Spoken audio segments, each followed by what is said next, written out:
State House studio in Montgomery. I'm Todd Stacy. Welcome to Capitol Journal. Another dramatic week in American politics, one that will have ripple effects into Alabama as November's election nears. President Joe Biden announced on Sunday that he will end his bid for re-election, stepping aside to endorse Vice President Kamala Harris as the likely Democratic nominee.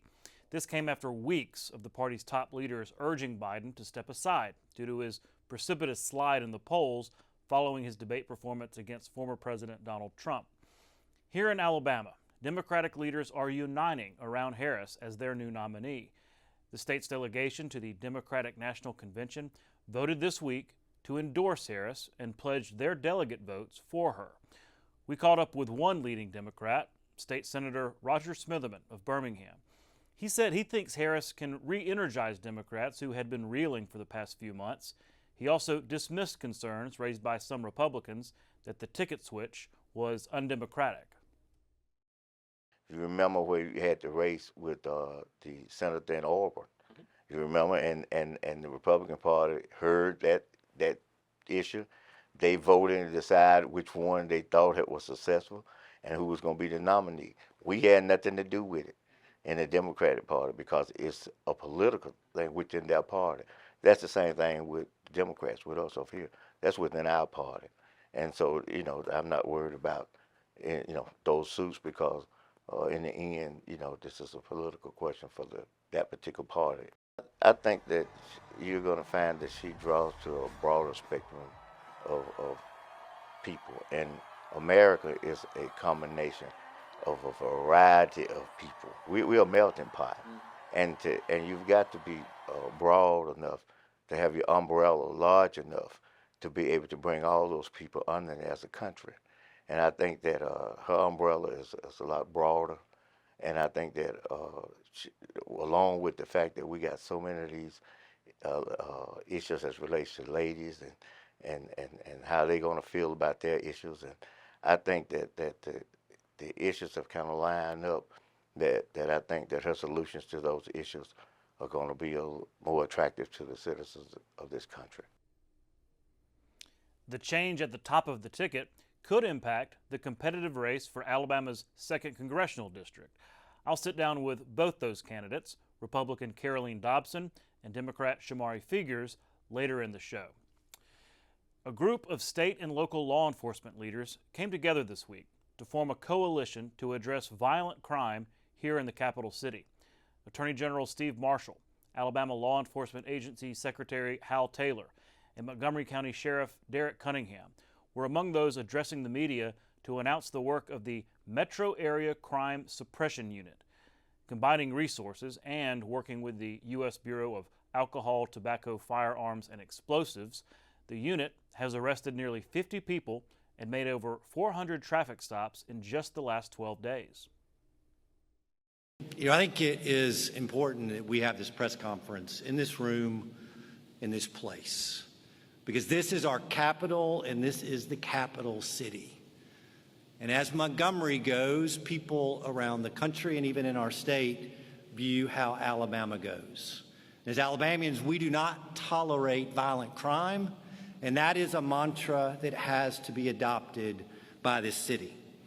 Because if we want Alabama's economy to thrive, then people have to live in cities in which they feel safe, period.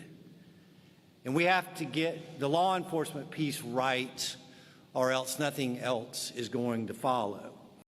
What we need to do is start building. We've got to build a relationship. We need to build trust in law enforcement. We need to build relationships with people and know that we're out there to do what's right and try to get everybody believing in us and knowing that we want to do the right thing.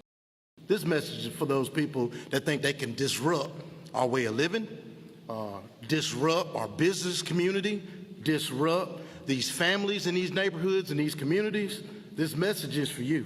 This message is, if we didn't get you this time, we're going to get you the next time. So what the message we're sending is that we hear the calls, we hear the complaints, and we're doing something about it. Congresswoman Terry Sewell was in Hale County this week announcing a new $1 million grant for the Hale County Hospital. The funding will go toward expanding the hospital's capacity to provide care to residents in that rural area. It's part of $13 million Sewell has secured for local projects this year alone. I am thrilled to report that in the fiscal year 2024 budget, we were able to secure $13.1 million for local projects right in our district. This funding responds directly to some of the most pressing needs in our communities and will help reverse decades of disinvestment. It is important, more important than ever, that we invest in the hospitals that we have. Since coming to Congress, I've made it a top priority to improve access to quality, affordable health care in rural Alabama. That is why I am so thrilled today to be able to present this check for $1 million. This transformational funding will be used to expand the hospital's capacity to provide high-quality health care to the residents of Greensboro, Hale County, and the Black Belt. I always say that our funding, what we choose to spend our money on, is a reflection of our values. And I value the hardworking healthcare professionals that work on behalf of my constituents every day. The federal government is spending $20.4 million to fight what's known as legacy pollution in Alabama, reclaiming and repurposing old mines. Capitol Journal's Randy Scott has that story. Dr. Steve Velgus serves as the Principal Deputy Assistant Secretary for Lands and Minerals Management for the U.S. Department of the Interior. He's in Alabama today bearing gifts. The Biden-Harris administration's Investing in America agenda delivers the largest investment in history to tackle legacy pollution, including $11.3 billion in abandoned mineland reclamation.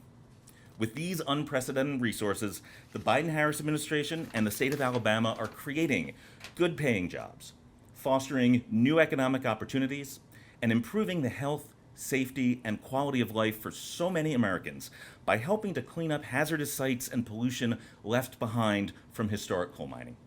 Coal mines once covered a good part of the state. Now leftover pollution, such as mounds of dirt and machinery, will be removed, fighting waste and land damage. I am thrilled to announce that the Biden-Harris administration is investing another $24 million for the state of Alabama to create more jobs and tackle more of these sites. This project seeks to continue a program the federal government started decades ago by cleaning up and repurposing areas near where mining operations took place, and in doing so, shooting a revenue boost to the arm of Alabama, as well as bringing in more jobs. Officials with the Alabama Department of Labor explain the benefits of this program. I'm proud of the work being done by our AML program. Despite being a relatively small program, Alabama AML is big on accomplishments. This funding will help to ensure that the Alabama AML program can continue its mission of restoring Alabama's lands and waters to benefit the people of Alabama, including those new jobs. The jobs that are created through this funding are both direct and indirect. The direct jobs are the construction contractors that actually complete this work and abate these hazards. The indirect jobs go into all the businesses and the restaurants that feed the workers that are working in those communities, and the companies that provide the materials that we utilize, including aggregate materials and erosion and sediment control. In Birmingham, Randy Scott, Capitol Journal. Here in the State House this week, families of those incarcerated in Alabama prisons gathered for a legislative oversight hearing. They told lawmakers harrowing stories of violence toward their loved ones, many that were difficult to hear. Jeff Sanders has that story. Before a packed room of family members and advocates for inmates in Alabama's prison system, lawmakers on the Joint Prison Oversight Committee heard emotional and sometimes angry testimony on the dangers prisoners face every day. DeAndre called home and asked that we speak with someone in charge because no one came back there to see him or move him. And 2 hours later, we received a phone call that my brother was stabbed in his head and in his back, and that he was left outside and that inmates had to get him and bring him inside the facility. I am having trouble, however, with the fact that someone could hurt so badly and just not receive care. It seems incredibly unfair that people like Brian, many who have mental illness and substance use problems, are constantly held accountable. But the government that was entrusted with their care when they died get off scot-free. Tim Mathis told lawmakers about his son Chase, who died at the Elmore Correctional Facility in June. Extortion is rampant in their own families. I paid over $3,000 in money the month of April to help keep my child safe. Along with extortion, family members told lawmakers that prison staff are responsible for bringing drugs into the facilities and look the other way when inmates target others with violence. Now, Chase did have an addiction problem, but you can't lock a drunk up in a liquor store and expect him to stay sober. It's not going to happen. The dope's worse in here than it is out on the road. But the people making the decision lack basic care and compassion for human life. There is a case after case of inmates asking to be moved to more secure dorms or to be placed in lockup for safety reasons, and they're being denied. There are cases where staff is deliberately placing inmates in situations where they know they will be assaulted and extorted simply because they're upset for whatever reason. In response, lawmakers, including Democratic Representative Chris England, told those in attendance they know change isn't happening fast enough, but it is happening. You're seeing progress because of y'all. So, and I know I see a lot of familiar faces in this room. I want you to look around and see the number of people continue to increase. It's because you are talking about it. We're fussing about it. There's legislation being introduced about it. And I'm telling you, we're making progress. The Prison Oversight Committee is scheduled to meet again this fall. For Capitol Journal, I'm Jeff Sanders reporting. You can watch past episodes of Capitol Journal online at video.aptv.org. Capitol Journal episodes are also available on APTV's free mobile app. You can also connect with Capitol Journal and link to past episodes on Capitol Journal's Facebook page. And you can listen to past episodes of Capitol Journal when you're driving or on the go with Capitol Journal podcasts. Welcome back to Capitol Journal.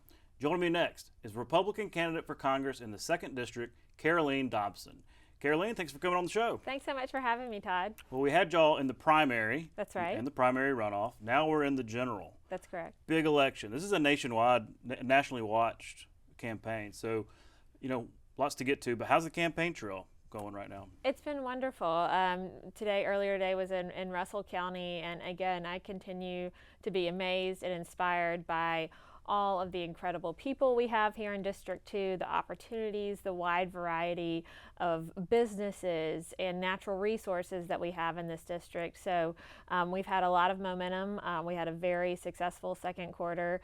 Actually, we were one of 2 Republican non-incumbents in the whole country to outraise our Democrat opponents. So very, very excited about that. And just want to continue to build the momentum and continue to spread the message that I'm running to fight for Alabama families, to fight for a safer world, a stronger economy, more opportunities, and more of what we in Alabama are made of. And that's the values of hard work, humility, faith, really ensuring that our kids can grow up in a world where hard work is rewarded, where they do have opportunities, and where they can go home at night to safe communities. Mm-hmm. Yeah, we reported on some of those fundraising numbers. It was significant because part of the fundraising game is it's a show of support, and that's a show of folks around the country and in the state believe you can win, and that's a big deal, especially in this district. And kind of on that vein, a lot of people have described your race as an uphill battle in terms of how the district was drawn and why and everything else. But I'm curious how you see it, because you're running hard, and how do you approach that considering just the bare numbers? Yeah, again, I mean, you look at the March 5th primary, there was a 161 vote difference between the total number of Democrats and the total number of Republicans that showed up to vote. That shows you that this district is very much in play. And as we continue to go throughout the district, I think our message really resonates. What I hear from voters time and time again, whether they're rural, urban, Republican, Democrat, is that they're concerned about the rise in crime and the inflationary environment in which we live, the lack of opportunities, how hard it is to run a small business, how hard it is to pay for groceries, to put gas in your car. And so, again, I think those issues are affecting all of us, regardless of what party we claim to be part of. And that's where the real opportunity is here, because we've got to have Republican leadership to fix those problems. Our open border is contributing to the crime and the drugs. 1,300 Alabamians died in 2022 from fentanyl overdoses, much of it manufactured in China and transmitted to this country across our open southern border. That's a policy of the Biden administration implemented by Border Czar Harris. You look at the economy, inflation since Biden's been in office, 21% increase in the price of groceries, 38% increase in energy costs. One way we can cut down on inflation is to become energy independent again, or even as Senator Britt said in her address at the RNC last week, to become energy dominant. We have the resources, we have the ability to do it, but we can't do it when we have a Democrat in the White House and a Democrat-controlled House who are going to continue to implement policies that stymie the growth of American energy. Sounds like your approach is aggressive on the issues. So there have been some developments nationally that are going to impact your race. I want to get to both of the big ones, but let's start with the assassination attempt. Mm-hmm. Obviously, nobody wanted that to happen. It was a shock. It was a really sad moment for the country. And there in Milwaukee, just days later, kind of a solemn time. It was almost chilling. So, of course, that's in the wake of the debate and Biden's poll numbers and all that kind of stuff. How do you think that maybe impacted your race and other maybe down ballot races? Did that assassination attempt maybe galvanize Republicans any? Oh, I think absolutely. It certainly, and you were at the convention last week, had the opportunity to be an alternate delegate. And I think you and I both saw the sense of unity. I think Republicans pride themselves on being free thinkers and independent minded, and that means that there's a wide range of Republican thought on different issues, on foreign policy, on domestic policy, and sometimes that leads to infighting. Mm-hmm. And as a Republican, it can be frustrating to see, Republicans engaging in this, kind of internal bickering. But it was kind of that way in Cleveland 8 years ago. Right, exactly. And so, but I think the assassination attempt combined with just the weak leadership that we've seen has really created a sense of unity and purpose. We need to come together and recognize what unites us, and that is trying to save our country and making our country stronger, making it once again a land of opportunity. Again, I think also a lot of Trump naysayers prior to the assassination attempt, I think sometimes it got distracted by the noise of Trump, social media tweets, and well, what if there was really a crisis? How would he respond?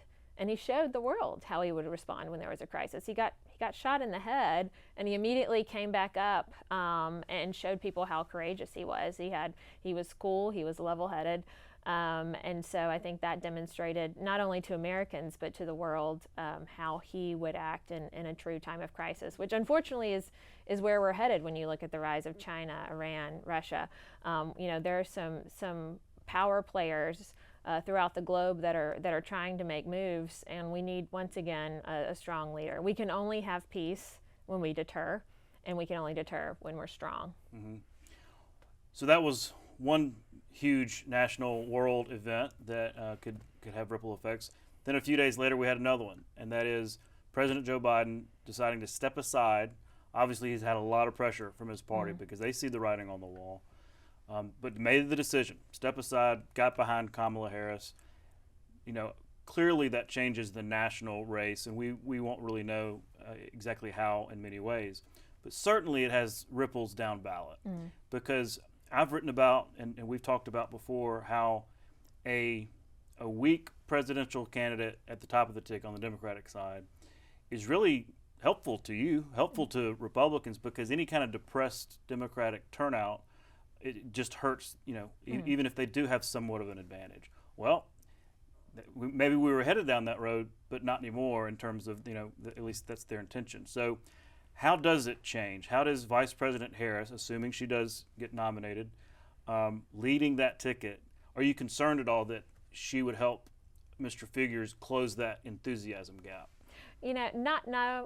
Because you look at her popularity ratings, and they're the lowest of any vice president in recorded history. And whether it's Biden or Harris, we're still talking about the same administration. The administration that has pushed $2 trillion worth of spending since Biden has been in office. Again, Harris is the border czar and has not been to the border, has not talked to the current Border Patrol chief or the immediate prior Border Patrol chief, even though she has been the border czar. I mean, the reckless open border policy really lies at her feet. She's an architect of that. She's claimed that she would expand Bidenomics and again, further throw our country into even worse inflation. And she's also committed to banning fracking, which again would diminish our ability to be not only energy independent but energy dominant, and would have a direct impact on further increasing prices for the average American. You and I know gas prices are up. And we also know that it's the cost of fertilizer, the cost of diesel, that are also directly related to the fact that we're not energy independent. The cost to grow things, to make things, to move things, that all impacts what we pay at the grocery store, what we pay, when we're trying to buy home repair items. Everything that we consume is dependent on energy prices. And when we have a candidate who's claiming to want to ban fracking throughout the United States, frankly, I think that's an even weaker candidate than President Biden, without even addressing, her truly troublesome foreign policy stances. Well, maybe I'm just spending too much time on Twitter or something, but there does seem to be a renewed enthusiasm amongst Democrats. And maybe that's more of the activists, maybe that's more of the base, but I guess that's what I'm getting at is, are y'all going to be able to, and not just you, but I suppose Republicans across the country, trying to kind of beat back that enthusiasm by pointing out policy things that you think would be unpopular? Or do you think that this is kind of a flash in the pan and that enthusiasm might still wane when people get to know her? Are you kind of hoping that might happen? Yes, I've heard this referred to as Harris honeymoon, and look, it's a change. It's someone new, someone who can answer a question without staring off into space. So I think that the Democrats are trying to kind of rally behind her, but there's also a trust issue too. Right? The debate was exactly a month ago, and up until the debate, and even afterwards, she was one of the voices telling us that Joe Biden was capable and competent and fully ready to serve another 4 years, when that clearly wasn't the case.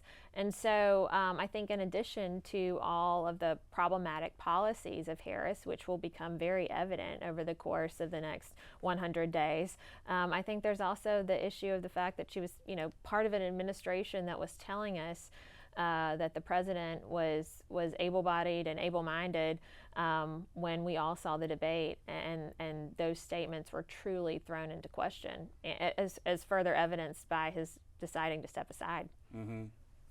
One thing I keep reading about the difference that Harris could make at the top of the ticket is, even before all this, we knew that Democrats wanted to make abortion and just reproductive issues in general really at the forefront, because they feel like they have an advantage there nationwide, and especially in swing states. So does that worry you at all? Because this is a swing district, I guess we'd call it that, right? A purple district, where those middle voters do matter. And so are you concerned at all about abortion and that issue kind of becoming even more prominent now that you've got a woman and possibly the first female president engaged in the race, and we know she's going to be engaged on that issue. Yes, and frankly, I think we need to be talking more about her position on abortion.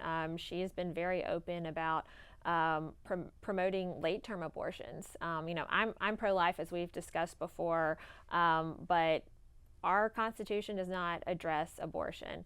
It is a matter for states, as confirmed by the Dobbs decision, and I believe abortion should be addressed with compassion, common sense, and consensus, and it's an issue that should be dealt with by state legislatures.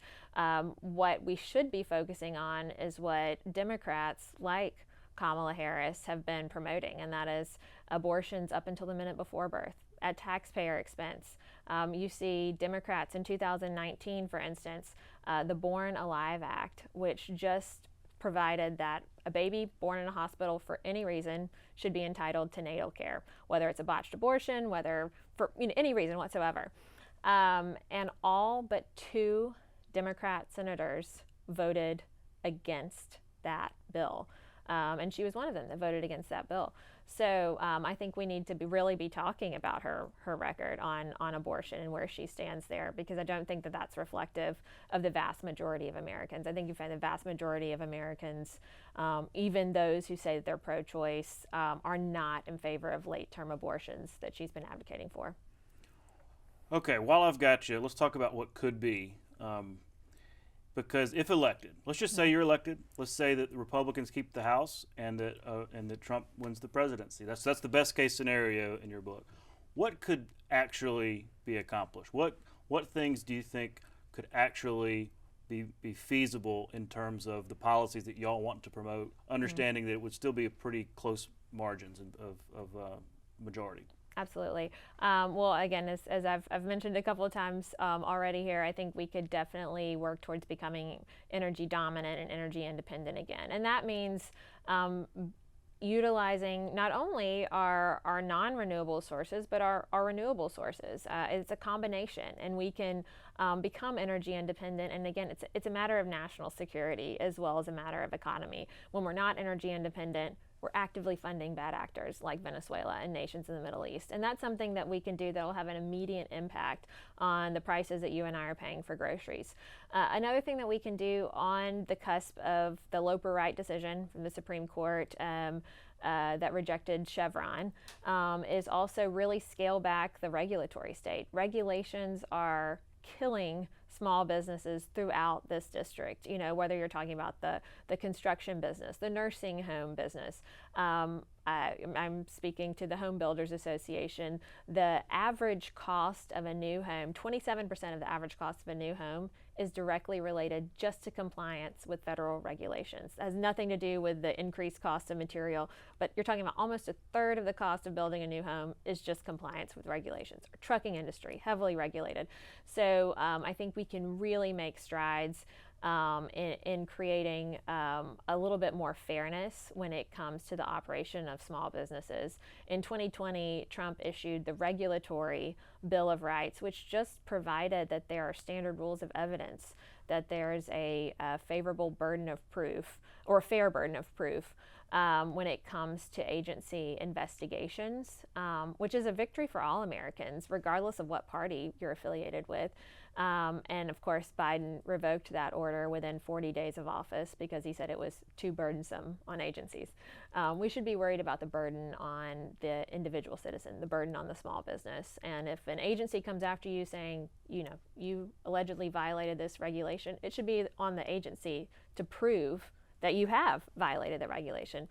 The burden shouldn't be on the small business owner to prove that they're innocent. Mm-hmm. And I'm sure there are many other issues. Do you have a website for folks can go to find more information on your platform? Yes, dobsonforcongress.com. That's D-O-B as in Bravo, S-O-N-F-O-R, Congress.com. Okay. So you're not going to make us spell Caroleene on the... No. Look, I know it's an exhausting slog on the campaign trail. Thank you for making the time. Thank you. And we'll see you as the months go forward. Sounds great. Thank you. We'll be right back. You're watching Alabama Public Television.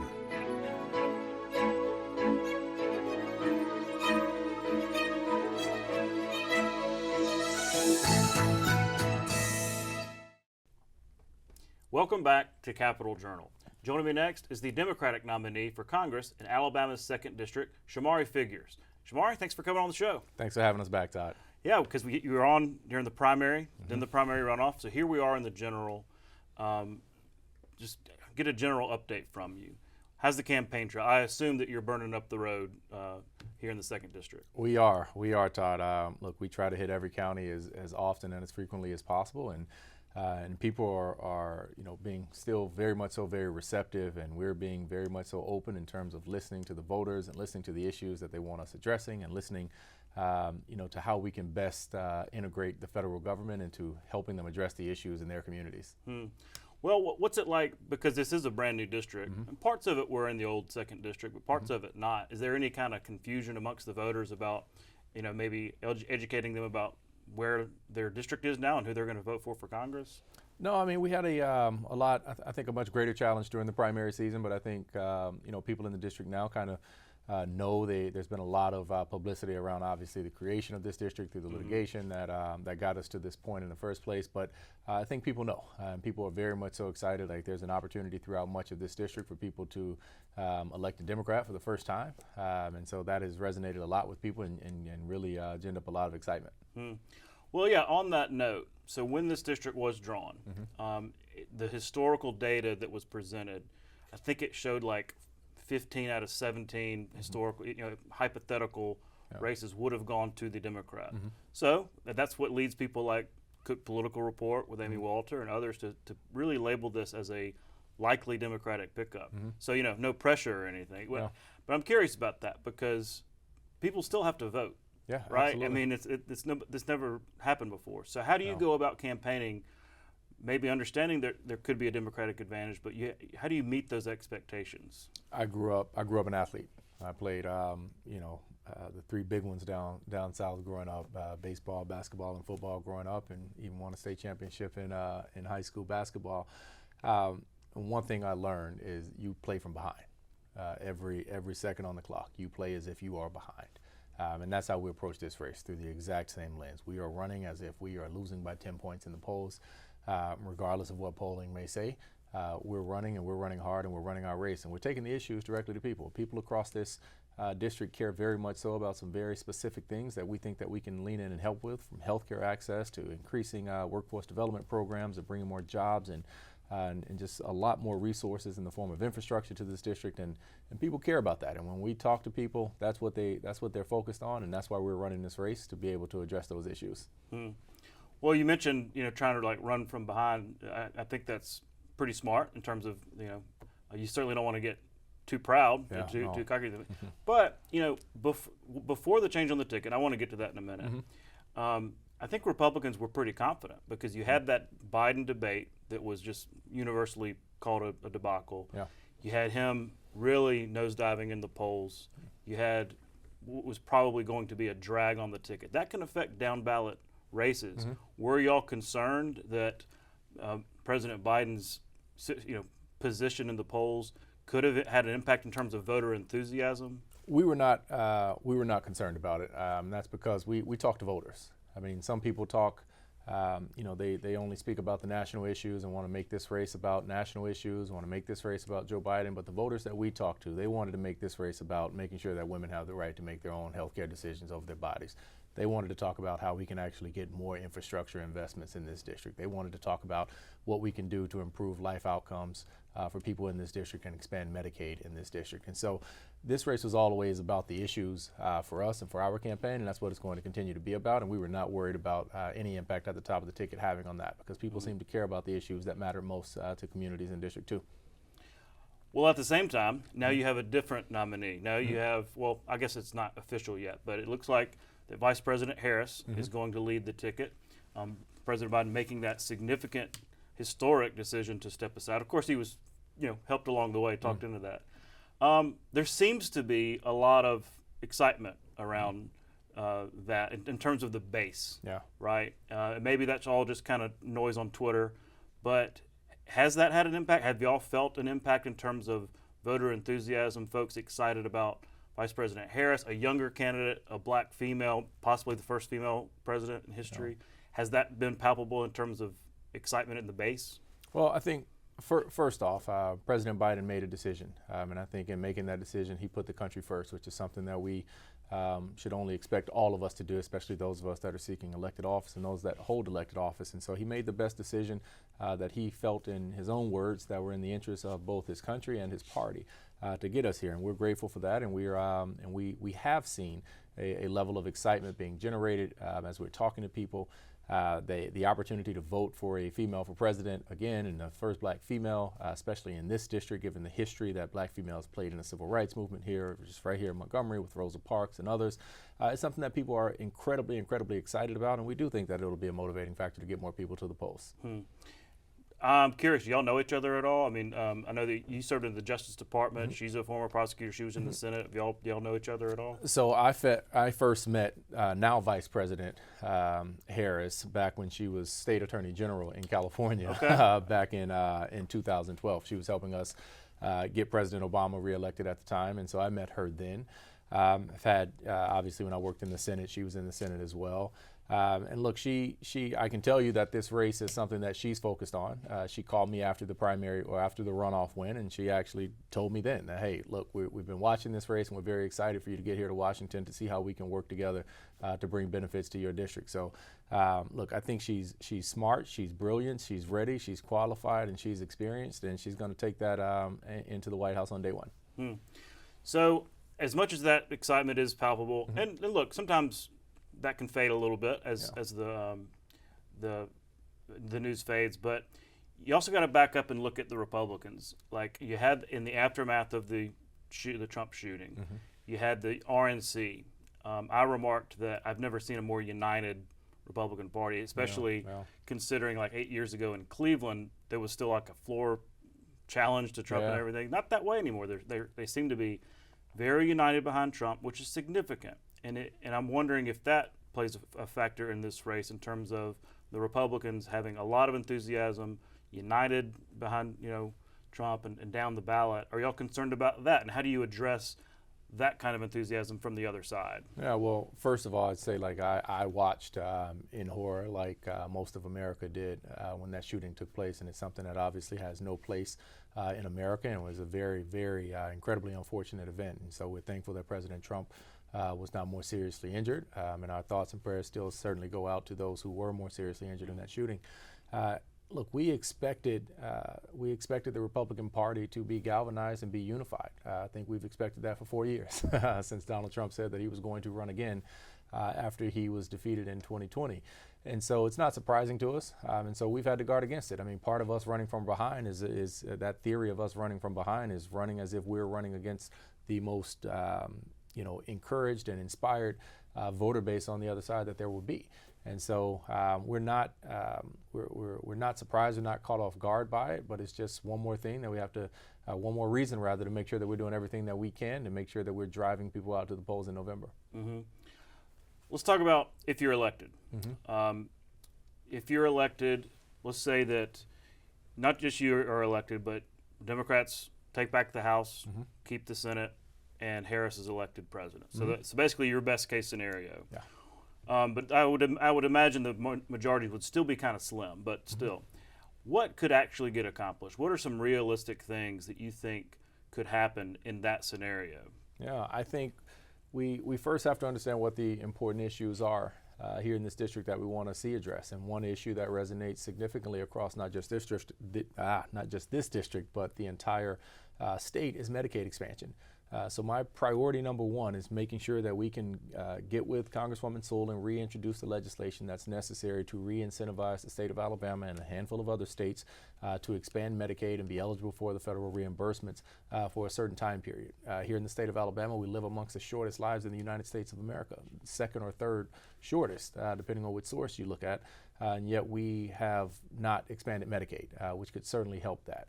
And can certainly help bring a lot of resources into our rural communities where we're seeing more and more hospitals shut down. We've seen 3 shut down just in this race. We've seen maternity wards continue to close since we've been in this campaign. And so that's just, it's unfortunate and it's unacceptable, and we have to do something there. Beyond that, I think, look, in a Harris administration, or regardless of who is president, we have to look for ways to leverage the entirety of federal government for the benefit of the people and places in this district. And that is what I'm committed to. Having worked in federal government in all three branches of the federal government, having worked at a White House and having worked in federal agencies, I understand how to navigate those channels to try to find the resources and the help and the assistance to address some of the issues that we can actually, I think, realistically get accomplished here.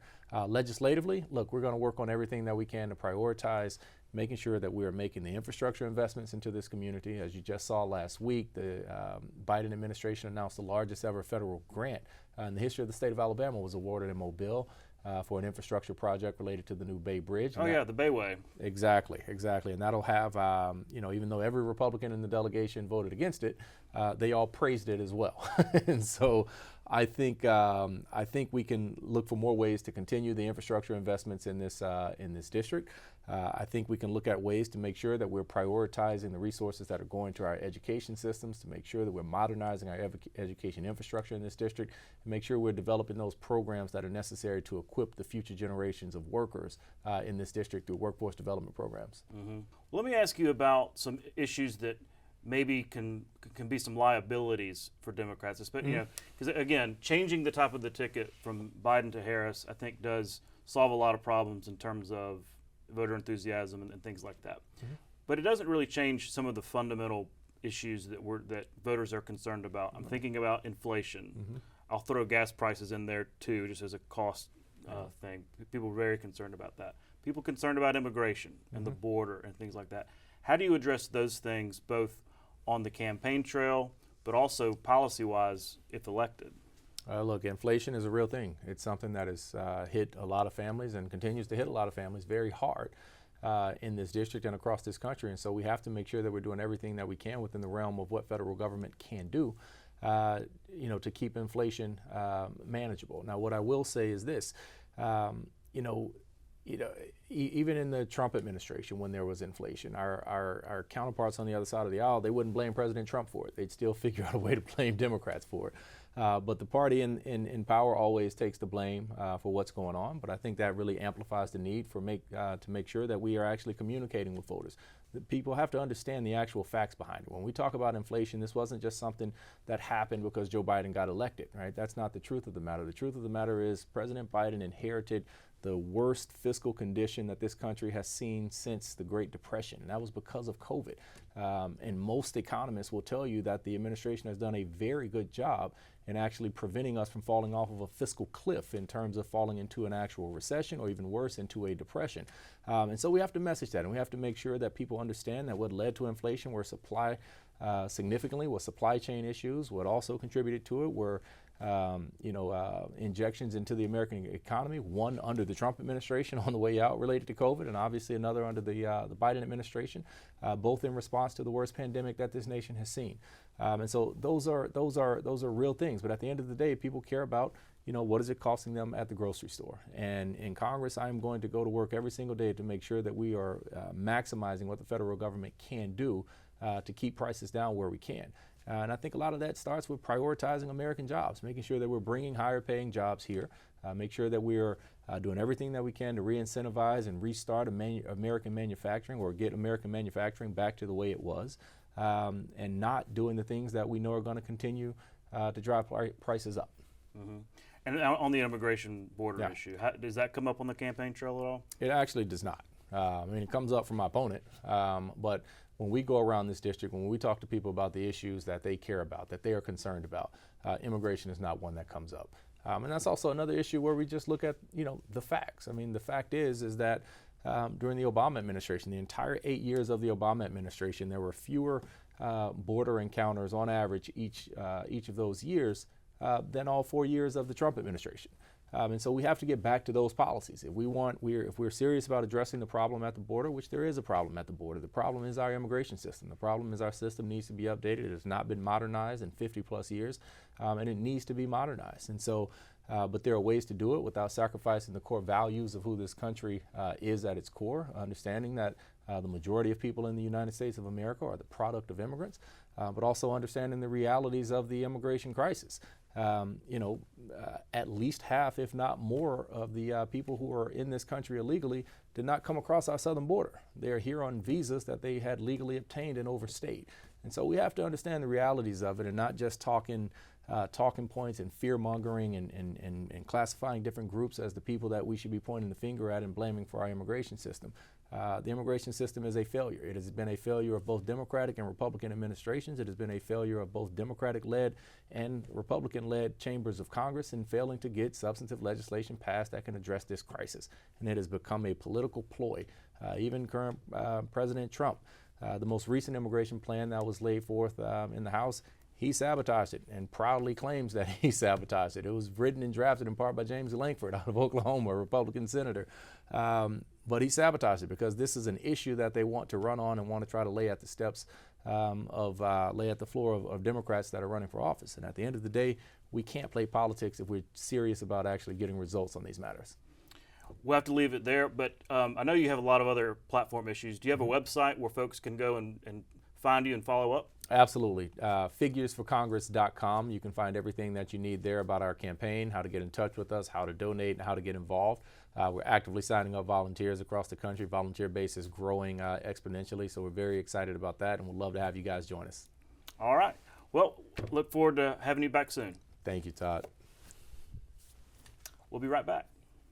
You can watch past episodes of Capitol Journal online anytime at Alabama Public Television's website, aptv.org. Click on the Online Video tab on the main page. You can also connect with Capitol Journal and link to past episodes on Capitol Journal's Facebook page.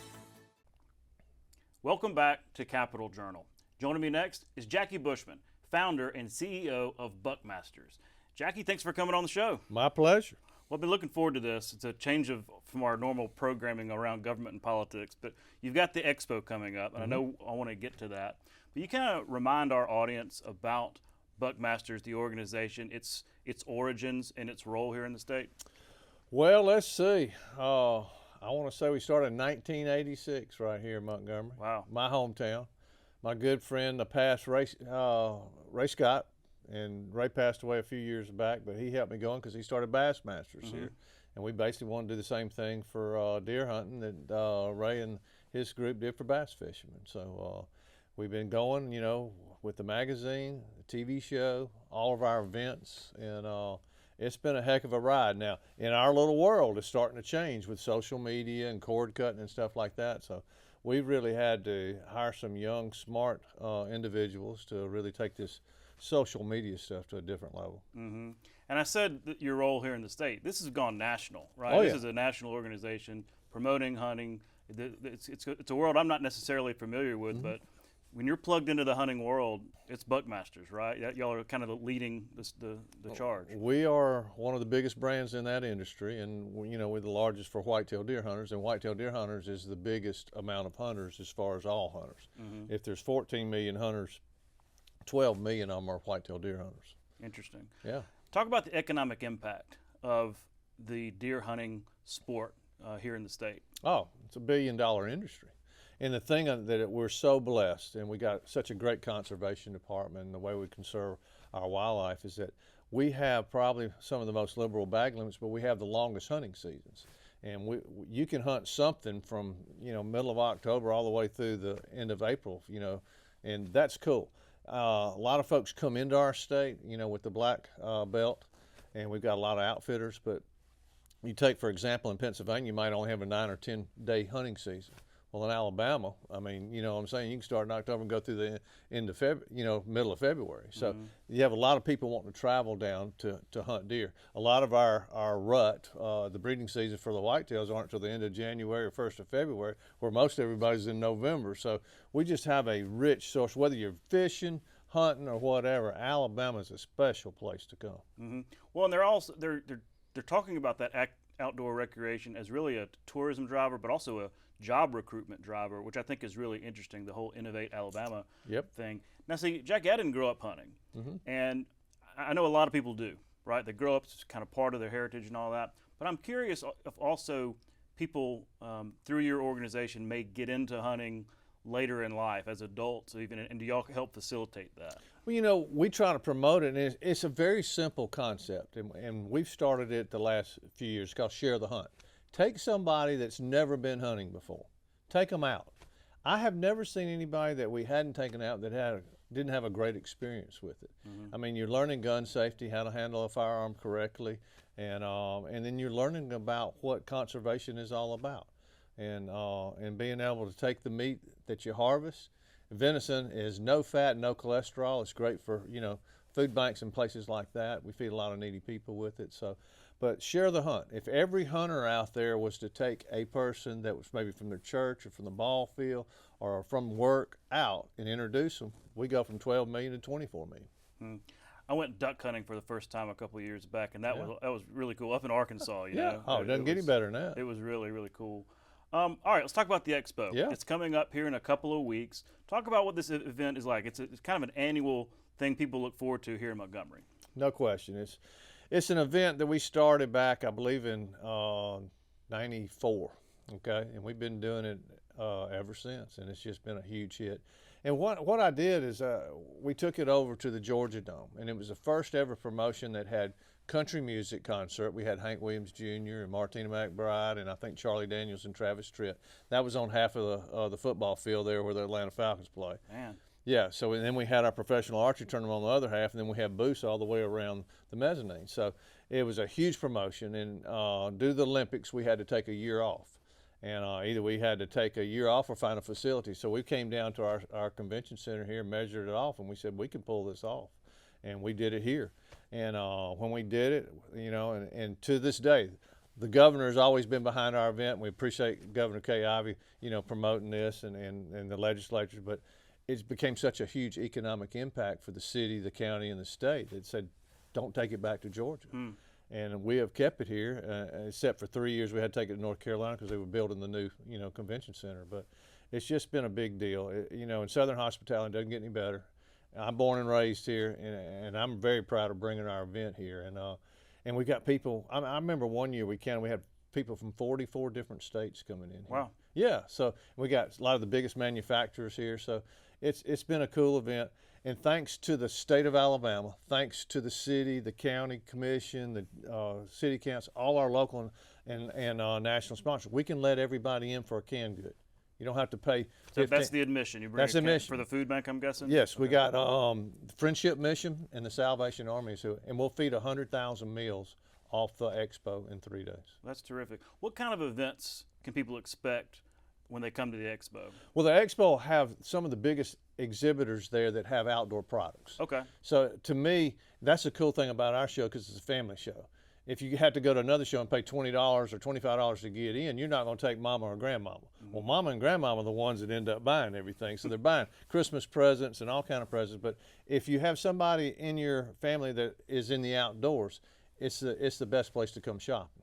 And that's the thing I like about it. And then we have various things for them to watch. We got collegiate and 4-H archery shooting they can watch. You've got outside. Now this year, you know, the last couple of years I've had dock dogs, which everybody's loved. So I took a year off of dock dogs.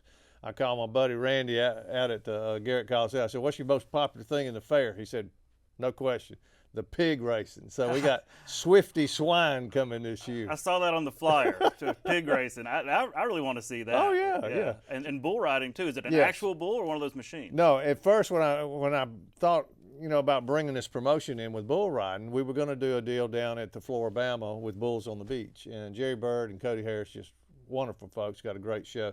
I said, why don't you come up and see if you can measure our parking lot? So when I was taking it to everybody, they thought I was letting bulls out in the streets like Spain. I said, no, this is professional bull riding. So this will be our 3rd year, I believe, and it's just hit a home run.